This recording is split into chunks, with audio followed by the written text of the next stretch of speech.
Carmel Collins is a swim coach, award-winning ice swimmer, and has just completed the Fastnet swim. Based near Cork City, she swims regularly at Sandycove in Kinsale and spoke to me recently about some of her many swimming achievements.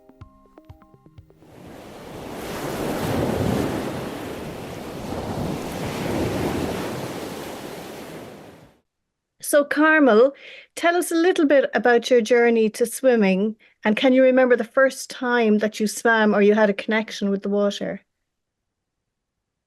The first time I had a connection with water when I was in school lessons. Before that was probably my father, actually, because he would have been the appointed teacher, as they say. So he would have done a little bit with me, and then I went to school lessons, and that I didn't go to any clubs or anything like that. I was just in like school lessons, and my dad would have done some with me in the pool. That was kind of it. That was my first contact really with water. Yeah. And so when did you start swimming more regularly than most people, and you found that you really had a connection with it? When was that? Was that still at school? No, well, I had 3 near drownings when I was younger. Wow. So what happened when I was 13, the last near drowning, I just thought that's it. I'm not great at swimming, and I kind of lost confidence. And I had 2 previous near drownings. So then that was where I kind of stopped. And then I came back when my daughter was born, when she was young. I was young having her, so I was 19 and a half. And when I had her, not long after her, I went doing exercise. I was on my bike up and down where I lived, and then I cycled up to Douglas Bats. I was living near that in Cork, and so I went up there once a week on a Saturday, and I cycled every evening up and down the marina, and that's where it started back. Yeah. And you're also a coach now as well. So at what point in your career did you train to be a coach? So when I started back there in Douglas, I was swimming away there for a while, and I was doing a course in town, and they were giving money for career purposes, and you were allowed to use it for your career purposes at the end. And I didn't kind of know what to do. I didn't know which road to take, and there was actually an independent, Kieran McCarthy. He worked in the pool at the time, and his family are big in swimming as well. And he was a lifeguard at the time when he was studying. And I was kind of asking him, I said, to talk to him a little bit, and he said to me, "Why don't you do the lifeguard?" And my cousin had previously mentioned lifeguard to me as well when he knew I was doing a lot of swimming. So that's kind of where it got the plant got the seed got planted, and it kind of grew from there. And I met Imelda Lynch then, and she's another swimmer. She's a channel swimmer, and she helped me an awful lot. And the lifeguard began. And then from there, I worked as lifeguard for a few years, and I progressed on to swimming, teaching, coaching, assistance teacher first. And then I worked in that for a while, and I went done fitness instructor, and then I went to level 2 swim, teaching, coaching. And that's kind of where it began, really. Yeah. And you've done some pretty magnificent outdoor swimming events, but before we get on to those, I just wanted to find out, where did you start your outdoor swimming career in Cork? Because people love to know the places that people swim. Okay, so the very first swim for me was I did the lifeguard in 2003, and I was just swimming away, training away on my own in the pool. I wasn't with any club or anything like that. And 2005, I was standing in Mayfield Sports Complex, and I was a lifeguard there on my work experience in a full-time course I was doing. And I was reading the Echo on a break time, and I just saw the Lee swim. And I thought, wow, that's something maybe I could do, because I did like the sea when I was younger. Like I said, I just got frights, I got fear after that. And so I said, I wonder, will I enter this? And they were like, yeah, go for it, So that's what I did. I actually just applied for that. And at the time, it was the very first Lee swim back, and you had to do a trial around Sandycove Island. So you don't really have to do that anymore. You just have to put in your qualifications. But back then you had to do a full lap. So I went down, and my very first day in Sandycove, I jumped in, and I got a massive kind of panic attack, and I couldn't breathe. And I was, because I hadn't gone in since I was 13, because I had that fear. And so I was panicking and breathing for for a good bit, and I had a lady next to me. There was a few, they were after swimming off, as they do, and this lady stayed with me. Mags is her name, and everybody knows they're down there, Mags and Paul, and she really, really helped me on my very first lap, because I did panic for that few minutes, and she kept asking me, "Are you okay? Are you okay?" And I wasn't really answering her, and then after about 10 minutes of that, she said to me, "God damn it, Anthony, are you okay?" It's kind of like that. It was a funny moment. We share it. We share it often. And just recently, actually, we shared it again. And I said, "Yeah, yeah, yeah, yeah." So I was like that. The breath was gone, and the panic was there of the fear of what was the unknown underneath me and everything like that.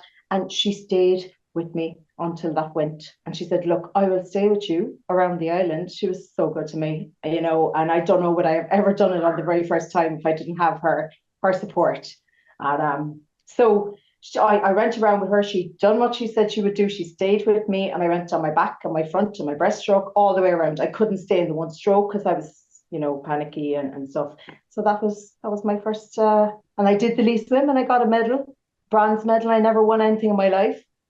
So my brothers were in sports, and they won trophies and the whole lot and medals, and I never won anything. So that was really special to me. Since that was the first swim. And you've been back to Sandycove a few times since then, I think. How many times have you done it? Yeah, I've been in Sandycove for years then on, and then I went to the Cork Distance Week and so on, and I was there for a good few years, and then convenience took over with Murtable, because I only live where I live, it's quite near it, so like it's only 15 minutes away, so I kind of go there and I pop to Sandycove now and then, and I did my longest swim down in Sandycove was 10 hours. Actually, I was just reading it somewhere recently because I thought I had been up north, but it actually wasn't. It was around Sandycove Island. How Yeah. many laps was that? 10 hours? Oh, I don't know. To be honest, I can't remember how many laps. I just was counting the hours. So when you're doing distance most of the time, we kind of just go by hours. Yeah. Yeah. So I don't really remember how many laps. Wow, that's amazing. So you have a very good blog, actually. I was reading it, and you have a lot of your really big swims on there. And one that I know that kind of broke your heart, but I mean it's good to read about how you did it and why you decided to give up at the end, was the Channel swim in 2012. And you did come very close to finishing it. And you did very, very well. But it just defeated you towards the end. So just tell us a little bit about that. Yeah. So at the time, actually, I was not long around in swimming at the time when I took this big swim on. So I really was kind of a novice swimmer taking this big, massive Mount Everest on. So I kind of didn't know what to expect and stuff. So I just kind of went along with it. It was on a program, and I think there was like six of us maybe on the same. We were kind of training together, and we were on kind of the same program. We all kind of swam together, and yeah. So I suppose I took it on, and I took family on board, and I had a support swimmer, and I just feel that like I had a problem with my arm. There was like pain in my arm. I remember that coming at me, and trying to deal with that. And then there was just some stuff going on, and I just wasn't mentally and emotionally ready. Actually, I And had been through some personal. I a few had been. things went wrong that day, Carmel, wasn't it? It was as if you kind of felt everything was going against you because you were saying you wanted a massage and you couldn't get it for your arm. And then you had a pizza, didn't you, just soon before you started? And then you weren't sure if Yeah, that there was was something about pizza that I shouldn't have pizza, and I was kind of like, well, that was my comfort go-to carb for my swim anyway. But it was probably the wrong thing. Probably is the right thing to say. It probably was the wrong thing. But anyway, yeah, there was just things like that, and I think that like mentally and emotionally, I think especially the start of it was when I didn't get my massage, and I went in the carriage for the support swimmer, and I ended up like 3 hours coming back. It was an hour and a half there, and then it was 3 hours coming back, and that's how I missed it. So I think that's where everything kind of started to kind of go wrong for me, because the way massage makes you kind of feel better and relax and everything. So that's kind of where it began. But when I look back at it, like I was inexperienced. I'd never done anything like that. Only done smaller swims, and mentally and emotionally, I had a lot of stuff going on. when I think back, it's a lot of personal stuff, like a loss. I did loss, two losses actually, but yeah. So that's where things were. When I think back, I those things as well going on, and one of the swimmers had passed, a few weeks beforehand, and that was there as well. And there was just so much stuff like myself that I just had in my head, my mental, emotional. I just don't think I tried to block just everything out, like without, I blocked everything out and I didn't really deal You with came stuff. very close, Carmel, because you could see France. That's right. Yeah. So I mean, Yeah. you did very, very well. Yeah. Well, you like typical swimmers, you're kind of beating yourself up over not actually getting to the very final point. But I mean, you had gone a long way at that stage, and like you said, you were a novice. So I'm just glad to see it didn't put you off long distance swimming because you got back in again. Was it just a few years later you did the Ballycotton to Ardmore swim? That's right. So I just kind of took my experiences from that swim, and I kind of stayed swimming and stuff, and Imelda and Ozzy were quite good to me. Imelda Lynch and Ozzy Schmidic, I think I pronounced that right. But anyway, they were so good to me. They helped me to kind of stage a swim that would kind of help my confidence to go back and do a channel again, and it worked, and they really went to so much lengths to help me, and I cannot thank them enough for what they've done for me. And so I went and done that one, and that definitely did work. It definitely did work. And then I went on afterwards then to do the North Channel instead. So that's kind of where I got the confidence back, and I thought, you know what, I'm not ready to go back to the English Channel. And I was tossing between both of them. And I had a word with Fergal Somerville on the slipway of Myrtleville one day, and that just made my mind up which one I was tossing between the two. And I decided the North Channel. So Now, went on tell and us a done little bit about the North Channel swim. Yeah, the North Channel swim, I was in an absolute total different headspace. Right. Absolutely. I had a lot of spirituality in my life, and I still do. So I worked a lot on myself in that time, and I just like it was cold. I did a lot of cold training. That 10 hour I did in Sandycove was for the North Channel because I was trying to get as many long ones I can do under my belt, so that I wouldn't, because I knew it was really cold up there. And I had done some ice swimming as well. So I'd done a few years of really cold swimming before I attempted the North Channel. So I felt like I was ready. And it was a really, really nice day. I just couldn't have got a better day. It was so flat. But I did make mistakes there that I still learned from in regards feeding. Okay. So the people that were on my boat, yeah, asked me this a week. One of them asked me beforehand, like, if you got your feed ready, your feed plan, and I was like, but sure, you know what I'm feeding on. Like you've done swims with me before, sure. I kind of panicked a little bit about that, and so I did a feed plan that I wasn't using on my swims. So I done what everybody else is kind of doing, and then that I ended up swimming like a barrel jellyfish, like too much liquid. So I learned from that, and they had to figure out in the boat what was wrong with me and readjust my feeds again. So it kind of slowed me down because they were wondering why I was swimming slower and stuff. They had to figure all that out, and then they realized what was wrong, and they quickly rectified that, and I was able to keep going. And then yeah, so it was cold. Wait, do you know I what think it was temperature it was? Do you remember? I think now, look, I'm not 100%, but I think it started off something like 11.9, and Okay. then it went between 12 and 13 as far as I remember now, but my memory might not serve me right, but I think it was something along the lines of that. So it was quite cold, but I knew in my mind I'd done the training. I was happy with the flat day. There was a lot of jellyfish, but they were amazing to watch. I had got over my fears by that point of jellyfish, You were getting you stung, know. surely. No, I didn't actually I don't think I got stung much in the North Channel at all. Actually, the Galway Bay last year I got stung more, to be honest. And they did whistle me around the lion's mane. They're quite Okay. long. They're really, really long. Their tentacles are really long. So I was able to, do this with my head up and swim over the tentacles. And because I had so much grease on me, I just kind of slid over the tentacles, Right. and then Sounds smashed horrific. them. Huh?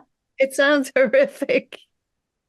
Yeah, but you know what? I was just in such a, again, it comes back to the headspace, I was in such a fantastic headspace and mentally and emotionally, I had a good crew members and Ger Kennedy was on my crew and he would be a legend in the sport now and he still supports me today. He's an amazing guy. He's an amazing coach. I can't say enough about him. He stood in for me. We kept the swim quiet. I didn't tell anybody really because of not making the English Channel. I had the fear, now officially not making the English Channel. I still swam to France, but anyway, you know what I mean. So I didn't tell anybody, and I didn't want anybody knowing till the end because only people that didn't make a swim like that will know how that feels.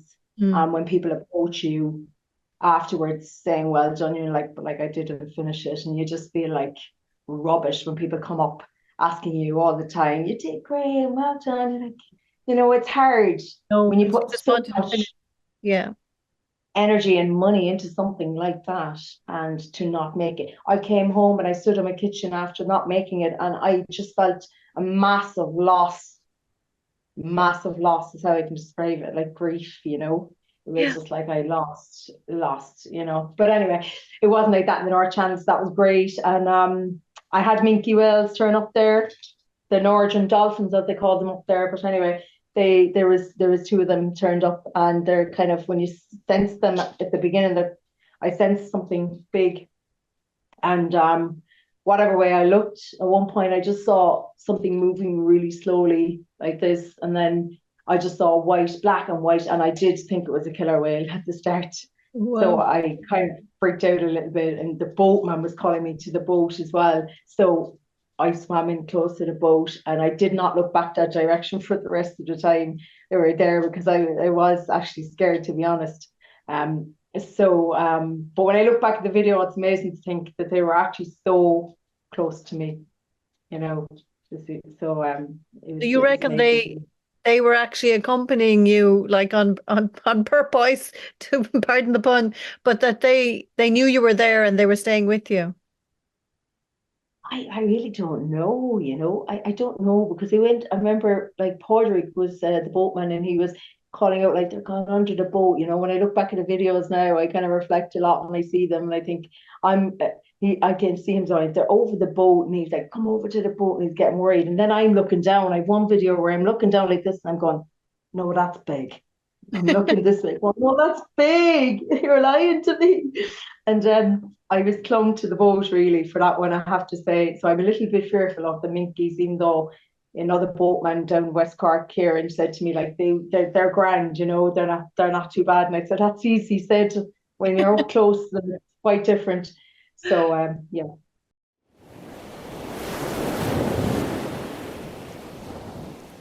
Tell me briefly about the ice swimming because you've a lovely blog about that and going to Lockdown and Wicklow and doing the swim there and then actually you have a lovely one that you did in the UK and you compare the difference in facilities and saying how we're so far behind here. There was fantastic backup when you came out. There was what those hot tubs or steam rooms and all sorts of lovely things. And yet in Wicklow, I suppose you just kind of warm up and get home as quick as you can. Yeah, that's right. Actually, that was my first ice swim up there in Lockdown, and again, Fergal Somerville. He runs that up there, and he does a great job. To be fair to him, always very encouraging as well. And I did my first ice swim there, and yeah, you just get in, you do your swim around the boys, whatever the course is. You get out, you've all you just, you put on your layers, you put on your woolies, you jump around, whatever you want to do. I don't run too far because I'm afraid that I can't feel my ankles and I'll trip over and sprain my ankle. So I just kind of stand in the spot and do some jumping around, some knee raises or star jumps or something, People so who that don't, started there. just for people who don't know, Carmel, that's a mile at what temperature does it have to be below? 4 or 5 So it degrees? has to be 5.0 or below. So one time I was up there and we did a training one up there and it turned out to be 5.1 on the day and it was not counted, but we counted it as a training swim, obviously. So that was another time where it was disappointing, where it was like 5.1 and we were all standing there going, and I was like, I'm not going in now. This is not going to be official. It's not going to count. My mind frame went straight into negative, like I'm not going in. And then someone came along to me, swimmers are great support for each other, like, because we only understand each other. And someone came over, I can't remember who it was, and they were like, look, you look at this as a training swim. I was like, you know Exactly. what? Yeah, worked like that. I was Yeah. ready and I was going in. And then not long after that, I went up to do another mile up in, where did I go? Northern Ireland, up in Armagh. And that's where things happened for me, came bigger in the ice swimming, because when I turned up there was nothing planned or anything. And I turned up there and there was a guy swimming already before everybody else. And I was like, how's he swimming? Like, what's he doing? And they were like, oh, he's attempting to do 2 miles that haven't been done in the ice before. So I was like, oh, right. Yeah, maybe I could do that. Feeling confident, maybe I could do that. I said, well, go over and ask Padraig and Jacqueline, go over and ask them. They know that you're doing all the training and they know you. So I was like, okay, will I? Yeah, go on, I will. And this is exactly how it happened now. And I went over and I said, like, can I give that a go, And they were like, yeah, let's have a chat about it. And so come back to me in a few minutes. And when I went back, they said, look, you can have a go at it. You have a cut-off time of an hour. They gave me an hour.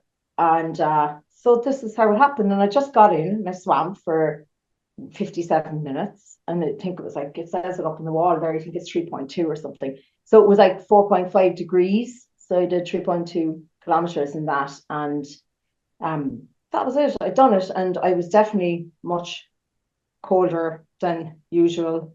The claw was there, but when I came out of there, they put like hot towels on me before you go into like a sauna. They had a sauna out the back, and they also had like a jacuzzi set up as well, like a kind of a pool jacuzzi beside. And so you go into one, then the other. You do the towels first. So I did the towels, and I just remember looking down and looking at the end of my ankle area, my shin area, and it was blue and purple. And I got kind of faintish, and they said to me, no, look up, put your head up, because I was like, look at I couldn't believe how blue and purple my legs were. It was just the blood rushing back to the core or whatever, after such a cold swim. So that was a bit kind of frightening. But yeah, once I recovered, that was it. And I couldn't move two of these fingers for 2 weeks actually after that swim. These two, they were kind of frozen. They didn't come back. And then a few years later, I got an invitation to collect a world record on this one. So that was it was exciting. It was So, that was the ice swimming. yeah. And you're not long since back from doing the Fastnet swim, which was what I want to really talk to you about. So you did that about a week or 2 weeks ago, Carmel? Yeah, it was 2 weeks ago. Yeah, 2 weeks ago on Monday, wasn't it? It was on Monday. Yeah, it was a Monday. And Two tell me weeks. how that went and how you found that, because that's one of the great swims that they want to promote now for elite swimmers around the world. So how did you find that, having done so many other well-known swims, we'll say? Um, well, I did it because it's part of the Triple Crown. So it's like, okay, you know what? I'm never going to be going back anytime quick to do the English Channel and the other Triple Crown. So I thought, well, this is the goal. I have the North Channel done. So that's how it kind of started. And I did Galway last year. And then this year I done the Fastnet. And yeah, it was similar to the Channel in the way that it was cold. The water was quite the same, but it was a little bit rougher than I got a flat day in the channel. I have to admit that I really did. So I was lucky there. I know the currents and whatever are still in the channel, but so it's kind of waving. There was a good bit of waves, a bit rough at times in the Fastnet. So but I won't say it was easy, because it wasn't, because it was cold. So after about 3 hours, my hands went into the claw like this, and so my stroke started out fine. And when I went into the claw halfway through the swim, this left hand started doing some dodgy technique like this, bending down my wrists and stuff. So it was still kind of sore actually. It's not fully there, it's getting there. But so it went so numb that I didn't know that I was doing that. I couldn't feel myself actually doing the poor technique. So yeah, that was the cold hit me straight away. Apparently it went down to 11.9, and yeah, so I felt that. I really, really felt that. And the support swimmer came in with me, I'll go Sullivan. She was on my boat and she had already swam it as well. So she jumped in with me for the hour, and that made a difference. That made a difference to me, just knowing that look, there's another swimmer there and supporting me and here for me. And that really did help me through that section where I really felt the cold. And does So that go away then? Do you go through just a period in the middle where you feel so cold? And do you ever warm up again, or is it just you just can't feel anything? no, once your hands go like this, but for me now personally, once my hands claw, that's kind of it. Like I can take, I was taking my feet with my hand out of the water, all right, to try kind of if I do that, if I keep them out for a bit and I kind of put my fingers in and out like this, I can kind of get rid of it for a little bit, but it Mm. comes back again, comes back again. So it still came out like that, basically with the claw. But I had dolphins turn up there as well. So that was really nice. The pot of dolphins, they stayed with me for a good while. They went away and came back and went away again and came back. They came back to me 3 times. It's so amazing. I was swimming along, just like making excited noises, like, and swimming at the same time. Just watching the way they move under the water is brilliant. They were just amazing. And where'd you come into then? It's Baltimore, is it? No, I started in Baltimore Oh, and you went that way. I ended at the Fastnet Rock. Yeah, What that's what right. was it like coming up to the iconic Fastnet Rock right in front of you that you can touch it nearly? Um, do you know what? For some reason, I was only saying this today because I was down there today, and I was actually just saying I thought that I was, for some reason I didn't do my research, of course, so for some reason I thought I was going around this land and the boat was not turning at all that way. It didn't seem to be turning at all. It's like, when are we going to turn? Just in my own mind, because I didn't do the research. I thought maybe we were turning there and it was around the corner. So after a while, I was like, we're not turning.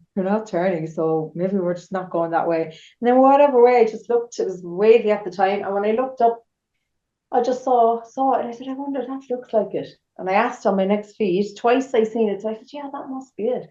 So then on my next feed, I asked, I said, is that it there? No, it was still a good bit off at that point. But once you see it, I was just like, oh, this is great. It's there. I can see it. And then I was really excited when I could see it because you know that you're not, you're still a good bit away. I knew that from previous swims. I learned that yeah, you can see it, but it's still a long way off. I knew that. And I had another swimmer on board, Jenny Powell, and I'm coaching her as well. So she was amazing. The whiteboard, the messages she gave me on the whiteboard were amazing about family and stuff. My little grandkids, like she put their names on the board, and What my you look up, crew were just you look up at amazing. the board, is it? She's holding it out over the boat. Yeah, the whiteboard, and she put up my granddaughter's names, and yeah, that was so nice. Like she was like, your granddaughter's will be so proud of you, and it just touched my heart in a way that nothing else really could, you know. And So so, that was nice. Carmel, an incredible list of achievements, but what is next? Well, actually, I didn't finish the question there, did I? When I come close to it, you were asking me Sorry, about yes. that. Sorry, I went off a bit there on to one. But when I got close to the rock, I absolutely have to admit that I was kind of giving out to it. I was definitely giving out to it because it was very wavy. It was a rough finish, and I had a picture of a flasher finish from the beginning. Because the boatman was saying, "Oh yeah, you might be able to go on the steps. It should be flat." So I had that kind of picture in my head, and it was Mm. the opposite. So then Yeah. I was like, oh, this. I was getting slapped in the face the whole time, like for a good while, trying to make it in. So I have to say, I was giving out to the rock, the water, and the rock. I was like giving out to Fastnet Rock, and then I was apologizing afterwards, of course, because the rock didn't do anything to me, and it was just me. I was kind of tired of getting slapped in the face. So that was my experience coming closest to it actually. But when I got it, then yeah, it was pretty amazing. Yeah, so yeah, that And you that. get on And the last, boat there then, do you? And then you can relax that's properly. right. Yeah, you just they call you back and you just swim back on them when they're happy with where you are, and then I just asked them, okay, here, and they said, yeah, and then you just swim back and you get back on the boat. Yeah. So it was pretty amazing, but I was freezing. I was shaking So, for a good while. Yeah. so what is next then? Are you going to just take a break for a while now? Because that was a pretty good. Uh, like I won't take. Well, I'll still swim. I'll still get down to my swims. And I might look at what events are around just to go and enjoy a few shorter swims. But I have next year the World Championships for the ice swimming. So I'm trying to focus on working hard this summer to enter as much as I can in that one and try, start that bucket and all that sort of stuff. So I'm kind of really going to be working hard and just, I'll stay swimming and in coaching. I coach a few swimmers now for the summer. I take people out and stuff. So I'll do a bit of coaching. I plan to still swim a bit. And then I'm back on my bike now doing a bit of cycling down to work and stuff. So, and I'm hoping to maybe do a bit of running and perhaps maybe do a triathlon sprint maybe or something. If not this year, I might do some triathlon next summer maybe just to kind of mix it up a little bit.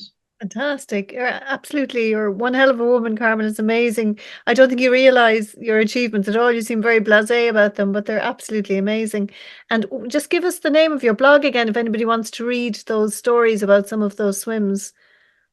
Yeah, I must actually catch up with it now. To be honest, next I have a bit of work to do there. I have to do the North Channel right about that first, and then carry on from there. I will eventually. It's just that I'm so busy trying to fit that in. But it's CC Swimmer, I think, isn't it? It's all small letters. CC Swimmer at WordPress.com. Great.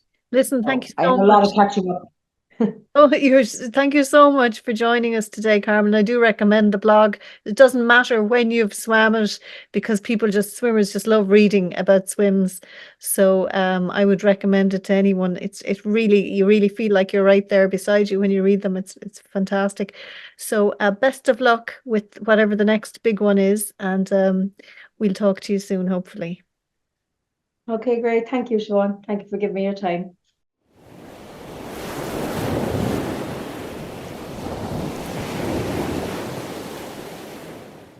Thanks for listening to the Southern Stars from A to C podcast series. This episode was produced and presented by Southern Star editor Siobhán Cronin and edited by Tony O'Shaughnessy. This is the 14th episode focusing on sea swimming, so if you enjoyed it, please be sure to check out our other 13 episodes with people like underwater cameraman Ken O'Sullivan, 4 of the men behind the iconic Fastnet swim, and the incredible Swimming Women of Iceland. For stories like this and more, visit southernstar.ie/podcasts, where you can swim through previous episodes. And be sure to pick up a copy of this Thursday's newspaper in shops across West Cork or online via subscribe.southernstar.ie. Please rate, review and subscribe wherever you get your podcasts to make sure you don't miss any future episodes, and we'll be back again very soon. Thanks for listening.